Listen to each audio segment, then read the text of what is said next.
Hi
there, it's Chuck from Above the Basement Boston Music and Conversation. We met up with phenom guitarist and singer Arielle and her band as they road tripped in from the Rock and Roll Hall of Fame in Cleveland to the Red Room at Café 939 at Berklee College of Music.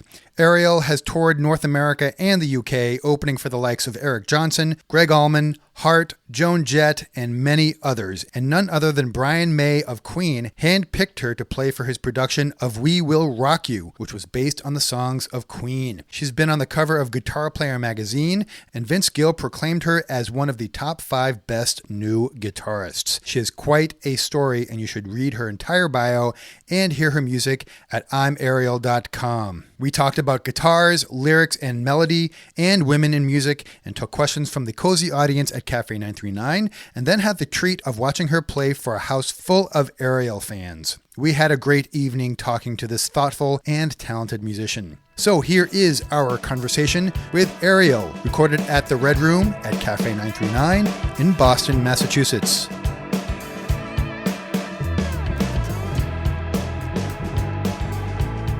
So cool you're here. You got to introduce her. I'm about to. Oh, okay. Hi. Thanks. I'm going to introduce Arielle to herself.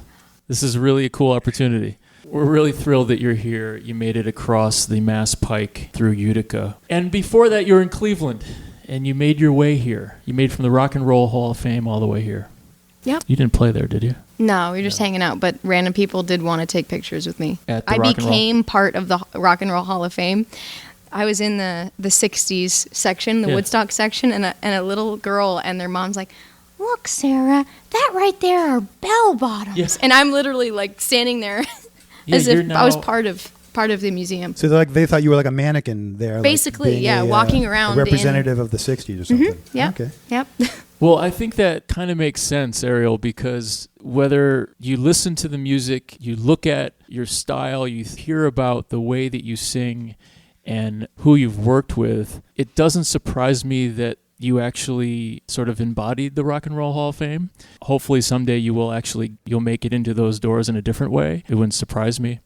But there's a lot of style that comes from the 60s and 70s, I think, and kind of morphed together with a 2019 soup, in a sense. I really like the way that you like the soup reference. I've never heard that before, but I guess that's a compliment. It's the 60s and 70s, and as my kids just said, Dad, we're actually going to be in the 20s again soon. Anyway, I digress. We're really happy to have you here with us. Thanks for having me. Sure. We're at Berklee. Give it up for Berklee.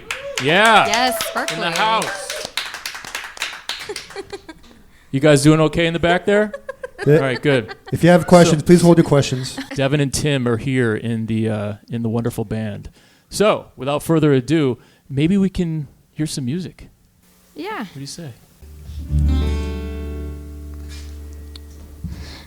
This is a song I wrote while traversing Ireland, and to me it just represents that sometimes it takes a moment or a place to remember that anything is possible.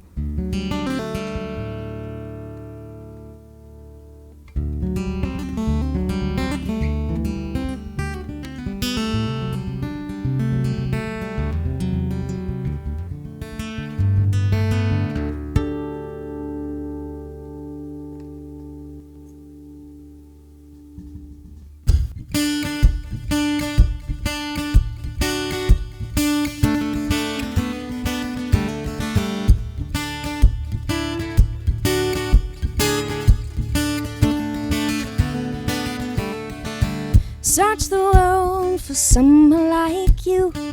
Every day since I was born. Simple and mad with nothing to prove. Just wanna give you my heart. Carry the day like fresh baked flowers.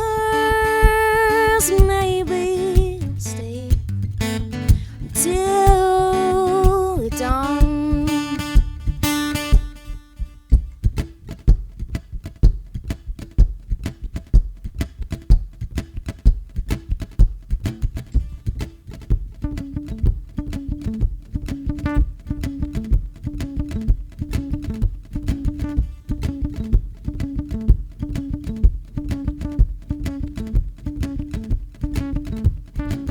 Love isn't fierce, strong and it's true.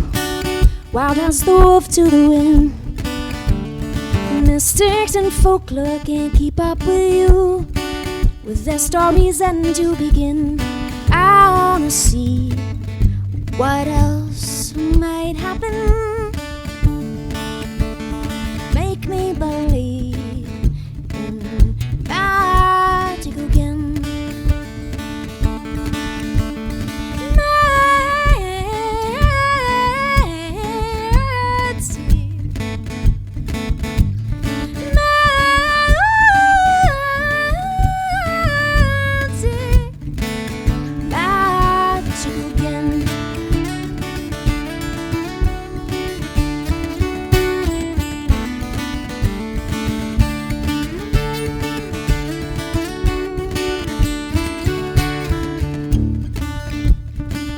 Where's the demons inside of my head?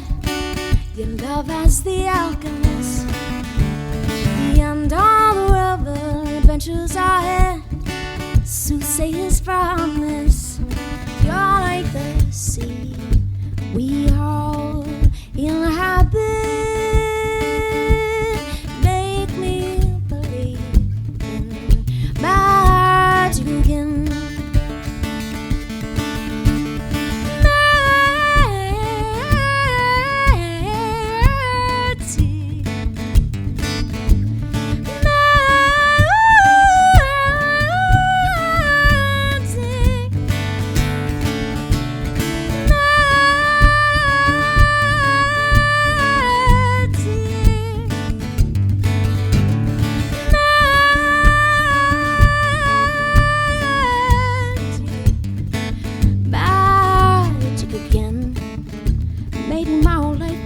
Just fantasy.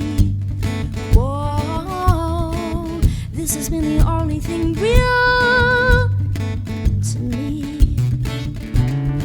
I've searched the world.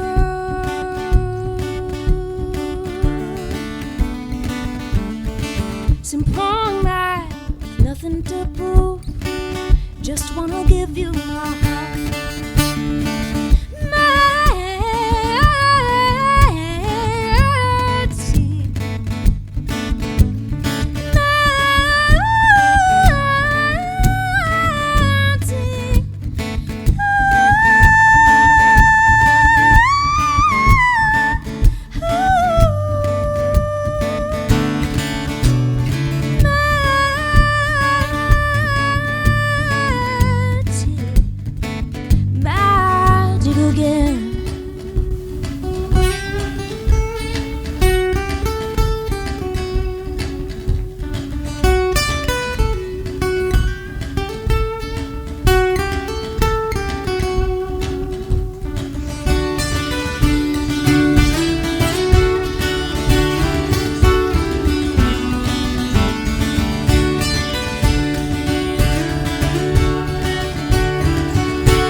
I was walking down Cambridge Street today in Boston, listening to that song, Magic.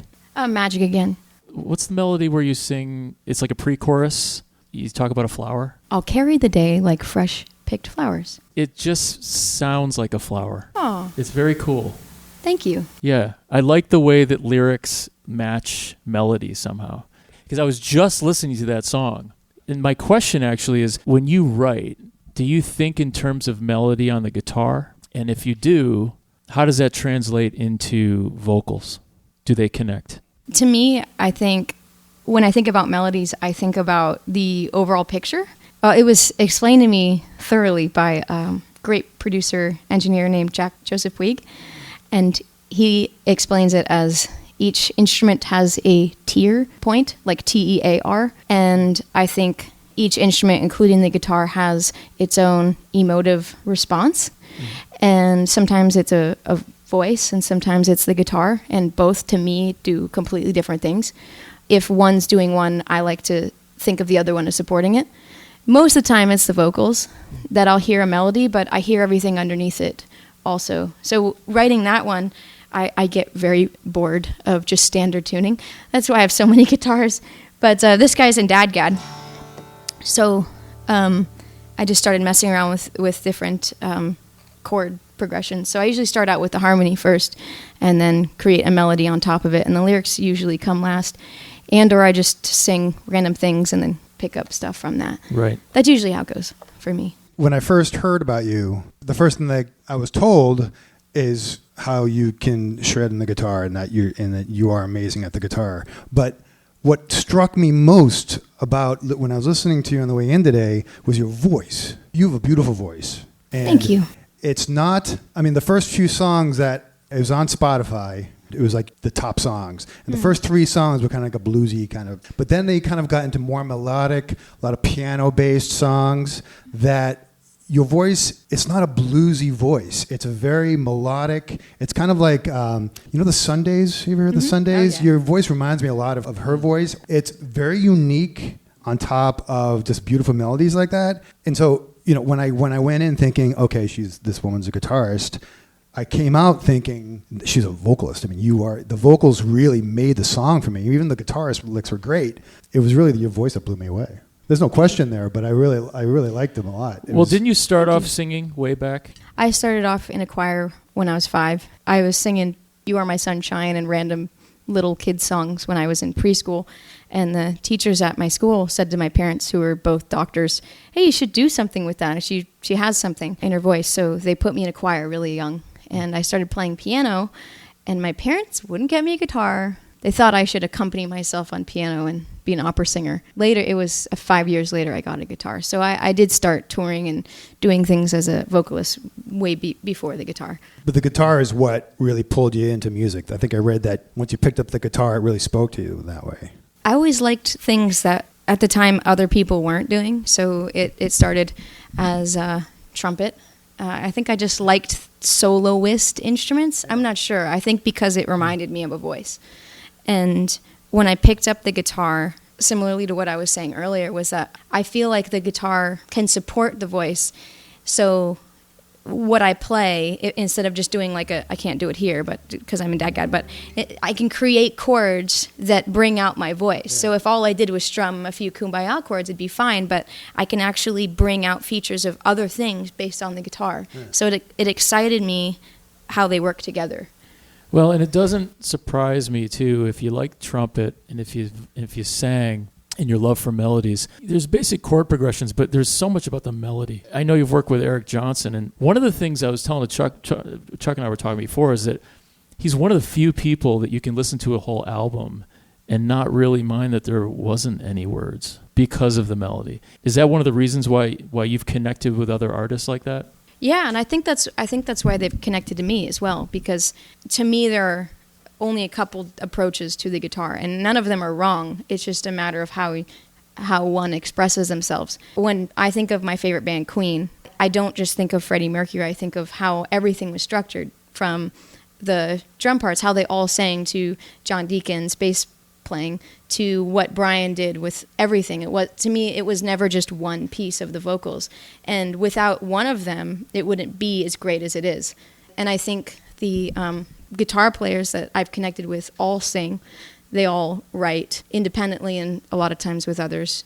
And some are astrophysicists. Some are astrophysicists. But there's that approach to music as a whole instead of just the guitar. Like, we all love the guitar, there's no doubt. But we love writing great songs and having it mean something more than just playing really fast. You did a song, it was an instrumental song. Is it called Take Two? Was there a take one? Is that a stupid question? No, I was. I actually thought that was what it was. It was like your second take. That's what I thought. It wasn't. Yeah, that's It may probably have what been. everybody thought. Take Two. I thought it sounded cool. Like Take Five. Yeah, That's like the famous jazz. like Take Five, but Take Two. You know what time signature that's in, Chuck? 6/8. 5. No one's here to laugh, so you just love go ahead. 6/8. Actually, you have a lot of songs in 6/8. Yeah. I noticed that actually in the car. Yeah. I did. I have a history, not that you would know this, but I have a history of writing songs in 6/8 and being stuck in that time signature. Yeah. So I feel like you're it's like a running at joke. a 12-step program right Yeah, now. I am. I want to talk about how you decided to start building your own guitars. Okay. That's something I always wanted to do when I started to play guitars, but I'm incompetent, so I couldn't actually go ahead and do that. But you actually did it with another person, right? Both of you decided to create that guitar that was your signature guitar, correct? The two-tone, is that what it's called? Mm-hmm. So why did you decide to do that? And you continue to just play that same guitar, right?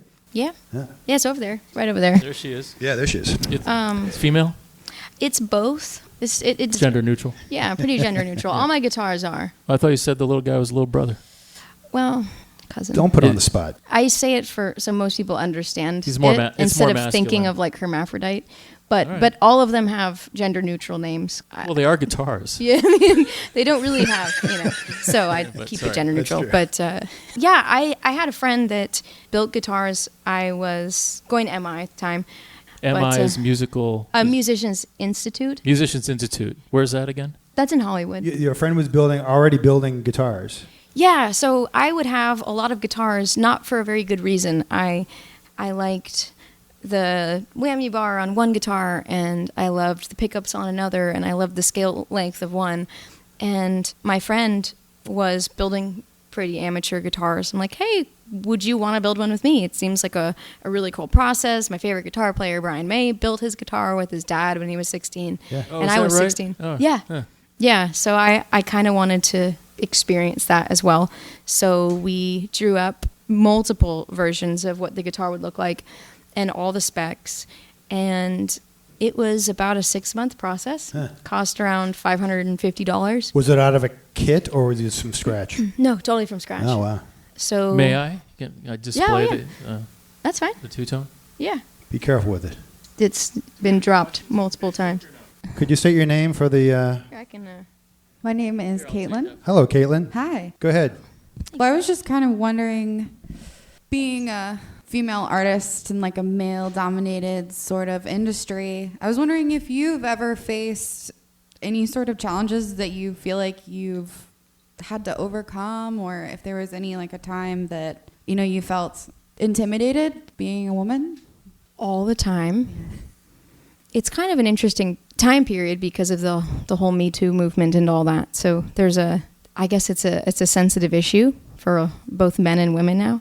But I have been doing this for a while before it was. And from a very young age, guys wouldn't play with me in bands. I remember 10, 11 years old and be like, hey, I play guitar. Can I play with you? And like, no, it's not rock and roll to have a girl in the band. And that was... People think I'm exaggerating, but that was my reality. And in a lot of ways, I think it helped because I was like, well, after it kept happening, I'm like, well, screw you. I'll just get better than you, and then I'll reject you, which is not a great way to look at it now. But at the time, it worked out. And throughout my career and my experience, when I was at MI, there were 2 women in my class of, I think, over 2,000 people. We had 1 woman guitar. Actually, she wasn't even the teacher. We had 0 women guitar teachers, and just guitar magazines in general wouldn't put women on the cover, and they specifically told me that they don't because they sell less magazines. I have gotten gigs just because I'm a woman, and I haven't gotten gigs because I'm not a woman. So there's a line there too where you can use it to get what you want and play up the whole sexual thing. Long story short, I have learned that even if I miss an opportunity because I don't look a certain way or I am not the right gender, being who I am has been the best way. I surround myself with people who are not like that. I get it all the time. I got it a few days ago where people just assume that because I show up with a guitar that I don't know what I'm doing. It happens all the time. Well, and also even in the savvy, open to music world, I would think that some people will assume you're acoustic guitar only. Oh, yeah. That I'm an acoustic guitar player, that I just strum a few chords.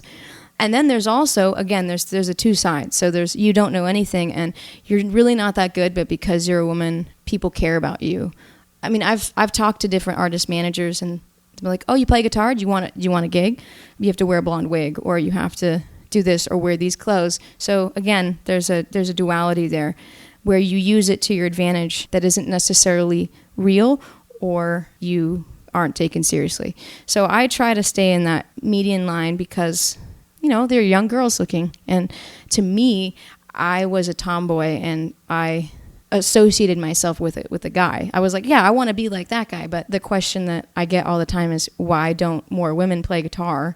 And the answer is because a lot of women don't play guitar. There needs to be a positive role model. I'm okay with the fact that if I'm where I'm at and don't ever grow anymore, I'm at least real. I surround myself with good people. I try to be comfortable with who I am so I don't need outside feedback and just do what's inside me, because I really think life's too short to focus on any of that stuff anyway. But it is a reality. You will experience it. And just make sure to surround yourself with good people, because sometimes it really hurts and it's really disappointing. Especially the most common one is when you think someone likes what you do because of your talent, and it's really not that. But another opportunity always comes around. So, yeah. No, Thanks, Caitlin. So very important question. In reading your bio, I saw you it seemed in the story that you kind of had a come to Jesus moment, dealing with that reaction that you would get from people. It's hard enough just to be an artist, just to be a musician, and deal with rejection on a day-to-day basis anyways, no matter what sex you are. One of the things that I gathered from just watching some of your videos, you seem very zen, you seem very calm, and it seems like a kind of a decision that you've made to be that kind of calm presence. Is that something that you've done in response to that kind of rejection, that just because you're a woman or whatever the story is? Well, to me, I don't claim to be calm all the time, but the intention is to not be swayed by good or bad. People ask, like, hey, what inspires you for songs? And it really is life. Music has taught me a lot of the kind of person that I want to be, because I don't want to just be like, yeah, zen bro, and then just be a totally horrible person, you know, when I'm not performing. I try to meet them there. And I have had times where I didn't even want to, I mean, sorry if this is too heavy, but where I didn't even want to live anymore because of specific things that were happening to me in my music career. And after therapy and things, it was like the outside, what's going on in the music business, and with people denying me or thinking I'm fat and ugly and whatever, you insert insult here or my own beliefs. I just realized that living life and being happy regardless of the outside circumstances is a lot more important than that. I'm not saying that I don't take what I do seriously and show up and be professional, but emotionally I try to be grounded.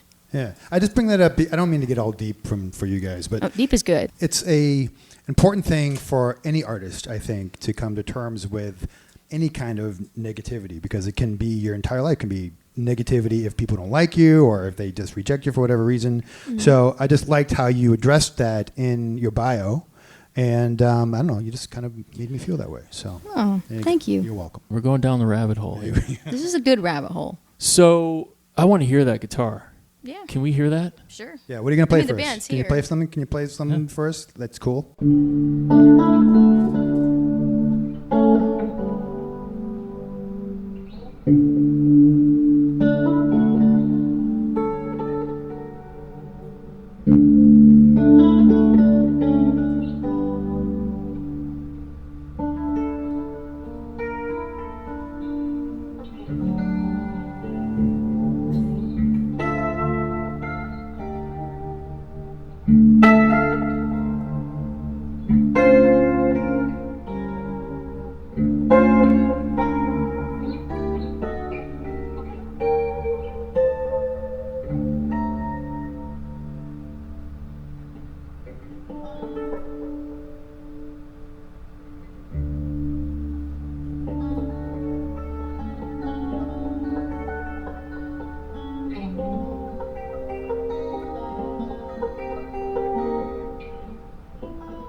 Very nice. Thanks. That's awesome. So one of the things I definitely noticed when I was listening to your music earlier, and even there, your playing is very subtle. It just fits really well. It's almost like you're singing. I almost kind of compare it to your singing. It just fits nicely, and it's not, I don't know, in your face, if that makes any sense. Thank you. Yeah, that makes total sense. It's funny because overall, the guitar is very loud and sharp. To me, it hurts most of the time. I don't play that loud. I mean, I play decently enough to where you can hear me over the band, but I don't like to wear earplugs because I feel like I'm not there. Yeah. So I like things to feel good. When I think about the guitar, it does happen sometimes, but it's usually not like, hey, well, blah, blah, blah's in the audience, so I'll just play really fast. It's more, what can I do in this moment to express something? And I don't know if that's always the mindset of a guitar player. One of the things that Vince Gill always says is, you ask him how he is, and he's like, I'm good, I'm playing less. That's 100% what he says. And less is more.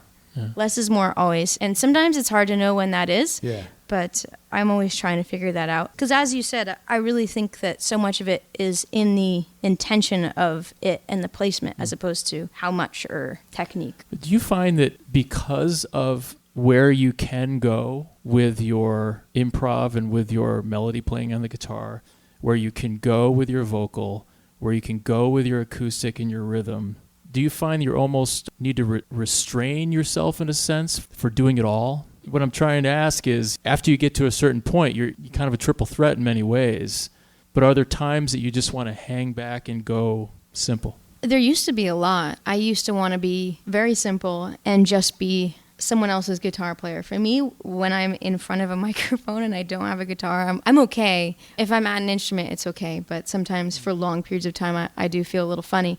And not even necessarily because I'm not holding something, but because I like to feel like I'm part of creating the music bed, unless I feel that the person doing it could do a better job. You mean singing? If you were to stand up yes, and kind of sit in with somebody or sing one of your songs without a guitar? Yeah, if someone I feel like I've had keyboard players or whatever that could accompany me and do, I feel a better job than if I just were by myself. I do it for maybe a moment change for the audience to see me put the guitar down and experience something else. But now, in the past year maybe, I've noticed that they have merged. So I don't think I'm a better singer when I don't play guitar anymore, but I used to think that way for a long time. Wait, say that again. Okay. That went over my head. Yeah, me too. Okay. Yeah. So when I play the guitar and I sing, the brain is split because I'm thinking about the timing of my hands, because my left hand or my guitar is usually somewhere not on top, but usually in the beat, and my vocal is always laid back. So they've split already. But depending on what you're playing on the guitar, right? Depending on what I'm playing, yes. There's some songs where my vocals will match where my guitar is. And will you complement your vocal and your guitar? Mm-hmm.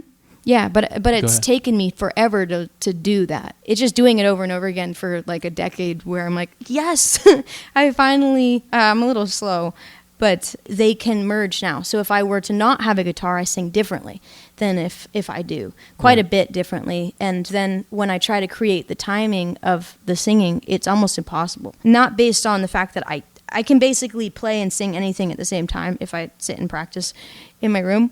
So it's not the limitation, it's more what feels right. So, but you have a separate process going on in your brain.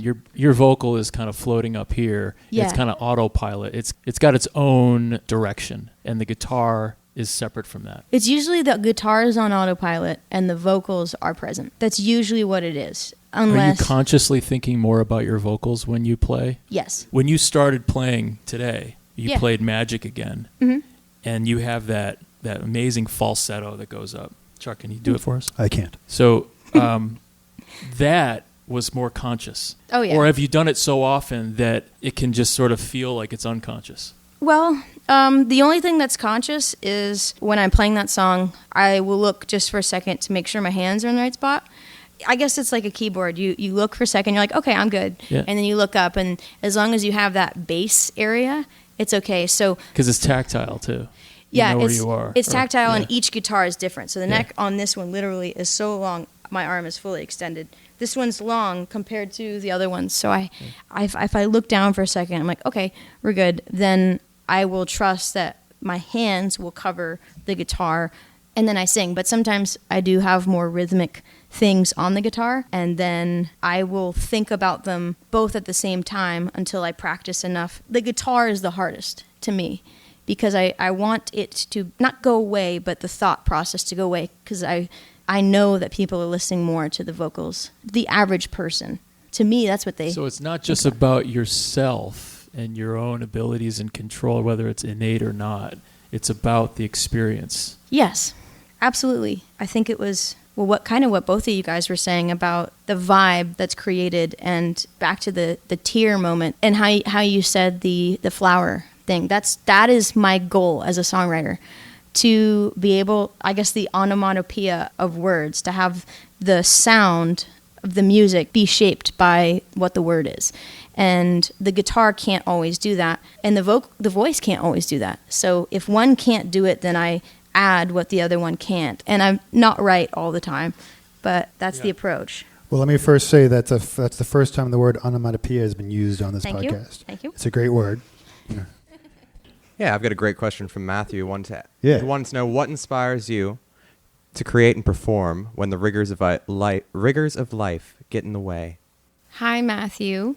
I would say that's probably the one thing that inspires me, because touring isn't always fun, and I always make jokes about how glamorous my life is. But when I'm playing, to me, it's how I connect with people. I'm actually very introverted and awkward and nervous most of the time, and this is a safe place for me. I feel that life is busy and overwhelming, and it's hard to be connected with how I feel. And to me, when I play music, I feel connected not only to how I feel, but how others feel, and we can share a connection in that way. That's what I like about life. Not everybody likes to go there, but that inspires me. Tim has a question. Get on the mic. We are honored to have Tim. What's the last name? Smith. Tim Smith. You just made that up. His last name isn't No, Smith. it's real. It's all real. Okay. Yeah. Can you tell me about your process for lyric writing? In a lot of modern music today, it seems like lyrics seem to go by the wayside, and they stop making sense, or they seem like, here, fill the space. But all of your lyrics, when I hear your music, they all mean something, and they all are illustrative. And what's kind of your thought process when you're going through doing that? And how do you keep it all relevant? And by relevant, you mean? It always seems to tell a story. It doesn't seem like suddenly there's one vocal line where it's like, that seemed random. Yeah, like a song we were listening to in the car? Yeah, Okay. like that. I have to know what it was. We'll share Probably after. Chuck's song. We'll share after. After the show. We don't want to out anybody. Well, Tim, when I think, again, usually it depends. Sometimes when I'm writing with people, it's different. And sometimes, very rarely, I'll get an idea of a title, because in real time I'm feeling something and a word will represent it. But it's usually the things taking up each section, I guess, like a cake, like a stacked cake. For me, a song like Magic Again, the chord progression really isn't that intricate at all, but it's in a different tuning, so it's exciting to hear. I'm basically just strumming D for the whole verse. That's it. So then the melody takes over a story inside Magic Again. So the da da da da da da da da da. So that to me feels like inside the melody has a feeling of something, and depending on how intricate that melody is will determine how intricate the vocabulary is, if that makes sense. I don't want things to go over people's heads, including mine, to where this is going to go deep. Sorry, rabbit hole. So Magic Again is basically a love song, but also a self-awareness song. The lyrics are telling a story, but they're very like whimsical, magical lyrics.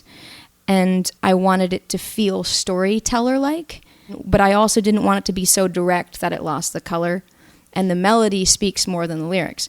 Whereas something like Suspension Dimension, there's a lot of intricate words that don't go together, which I did on purpose because the the energy of the song, and what I was trying to portray was that I was very confused.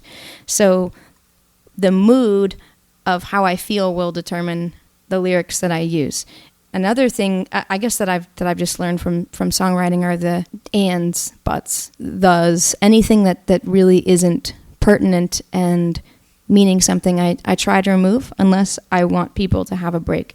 And staying relevant is if I look at it on the paper and when I play it, it feels right. Sometimes even when I'm playing, I can hear, oh, this is a U vowel. I can hear it. Like, this is what's going to sing and emote the energy that I have. So lyrics are not only in the words themselves. They're also in the chords you play, the emotions that you're writing about, and also the instrumentation. And depending on all of those things, you can either make them complicated or simple, depending on your mood. So that's the approach I take. It's never the same. That's an excellent answer. I'm not even kidding. That's a really good answer. I like that a lot. Thank you. I especially liked how you trying to cut down superfluous words, which can be a habit for anybody who's just even writing I'm writing a paper now, so it's on my brain. You end up putting down a lot, and then you cut. Yeah. It's like editing a podcast.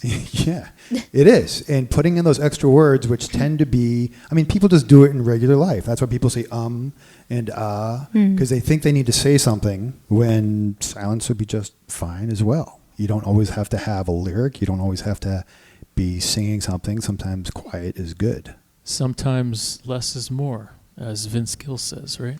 And it says something, the silence. It means you're thinking. Yeah. Right? Or it touched you a certain way. But sometimes it's hard for people to be quiet. Totally. Just ask Ron. I beat you to it. It's unbelievable sometimes. So it's 5:58. Maybe we can just end with a song or warm up or something that is it iamarielle.com? I am Arielle. Yeah, I think I might play my song called Devil's Disguise. Yeah, I wrote this song right when I got the opening act for Eric Johnson, and I was working with a live music producer, and he asked me, what would you want your first song to be? I'm like, dang, by myself? That's really hard. What is the first thing I want people to hear when they see me, especially if they don't know who I am? And I wrote this song specifically for that. And all it is the idea of devil's disguise is anything that you foresee as negative or dark or evil in life, that the idea that we're not okay where we are right now, that in this moment, no matter what you're going through or how you feel, that we can be present, don't have to hide behind masks or be a certain way. So that's what the song's about.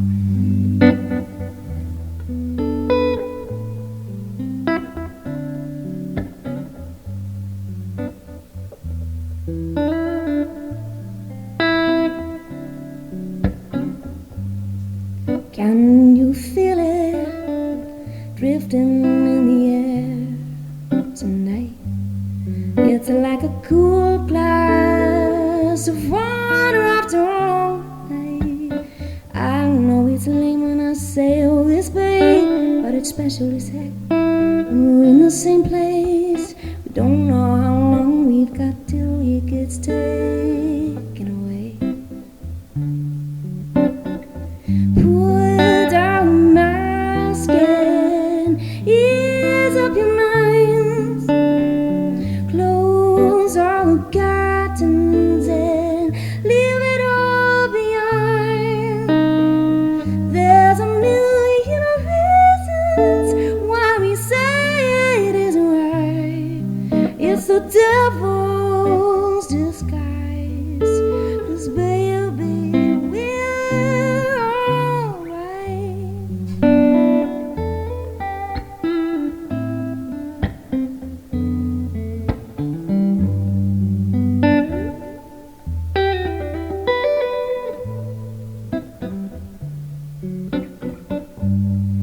Can you feel it? Whispers as a silent truth. It's intuition. How about you there? For you intelligent one, but not easy to read. We just critique ourselves when the pain can't escape. It's better to feel than to build up our heart. hurricane. So put down the mask and ease up your minds. Close all the curtains and leave it all behind. There's a million reasons why we say it isn't right. It's the devil's disguise, 'cause baby, we're alright. So long, on my own without you in my life. But life is so much more than waiting for the light. It's inside you, so put down the mask and ease up your mind. Close all the curtains and leave it all behind. There's a million reasons why we say it isn't right. It's the devil's disguise, 'cause baby, we're alright.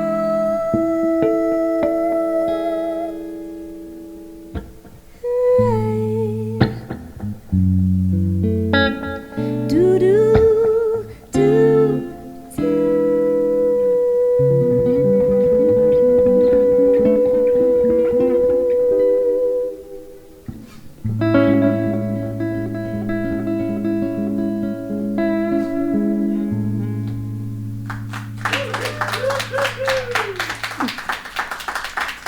So the last ooh at the end, Yep. where was your brain? Oh, the guitar. But right before, though, I have to capture we added the extra B part. So the way that I play guitar, I think about where I'm going to breathe. So at the part.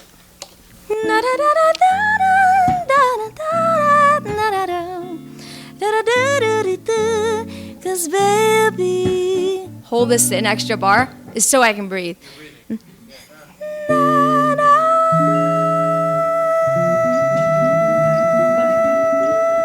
Now I just have to get enough air, and I know exactly how much to breathe so I can sustain it without it. And you notice you're not talking about tone or pitch, because it's just there. It's The air you need.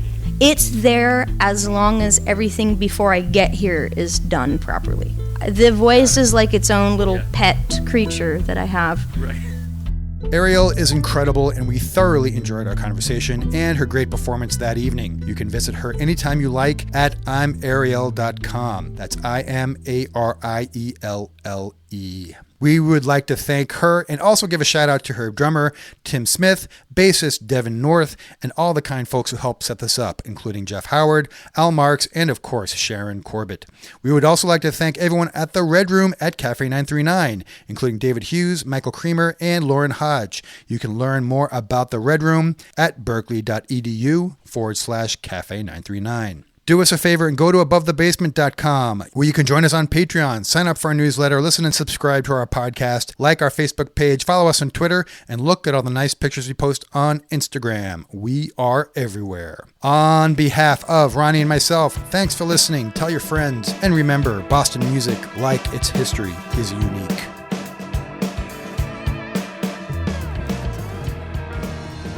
Hey, it's Chuck again. We would like to take a quick second to appeal to you to subscribe to this podcast, Above the Basement. There are many really good reasons to subscribe, but I'll tell you just 2 of them. You never have to check to see if we have new episodes, as they are automatically listed on your podcast app, and it doesn't cost you anything. Just go to abovethebasement.com/subscribe, where we have links to all the major podcast apps, including iTunes, Stitcher, Radio Public, and more. There are instructions there on how to subscribe, or you can just click on one of the subscribe buttons.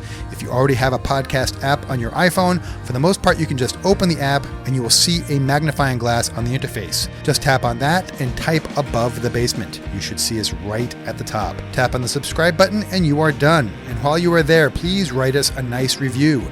Subscribes and reviews in the podcast universe are an important piece to reaching more listeners, so please take 15 to 20 seconds and help spread the word about ATB. Thank you for your support.